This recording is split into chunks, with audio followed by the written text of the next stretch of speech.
السلام علیکم دوستو، آپ دیکھ رہے ہیں حمزہ جمال ٹی وی۔ دوستو، کچھ لوگ عام ڈگر سے اتنا ہٹ کر سوچتے ہیں کہ دوسرے انہیں پاگل سمجھ بیٹھتے ہیں۔ شاید یہی معاملہ تاکاما آرٹ یونیورسٹی ٹوکیو سے گریجویشن کرنے والی طالبہ رائی ساکاموتو کا ہے، جنہوں نے فیشن ڈیزائننگ میں اپنا ہنر منوانے کے لیے ربڑ بینڈ سے بنے ملبوسات ایجاد کر لیے جنہیں پہنا بھی جا سکتا ہے۔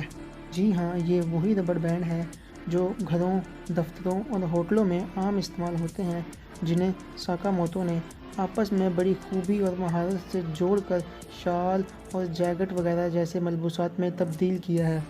دور سے دیکھنے پر یوں لگتا ہے جیسے یہ اون سے بنے لباس ہوں، لیکن انہیں چھونے پر معلوم ہوتا ہے کہ دراصل انہیں ربڑ بینڈ سے ہی بنایا گیا ہے۔ اسی طرح جب ساکاموتو نے اپنے ٹویٹر اکاؤنٹ پر یہ تصویریں شیئر کی تو جاپانی میڈیا کے علاوہ بین الاقوامی میڈیا بھی ان میں دلچسپی لیے بغیر رہ نہ سکا۔ دوستو، اگر آپ کو ویڈیو پسند آئی ہے تو ویڈیو کو لائک ضرور کیجیے گا۔ ملتے ہیں آپ سے اگلی ویڈیو میں، تب تک کے لیے اللہ حافظ۔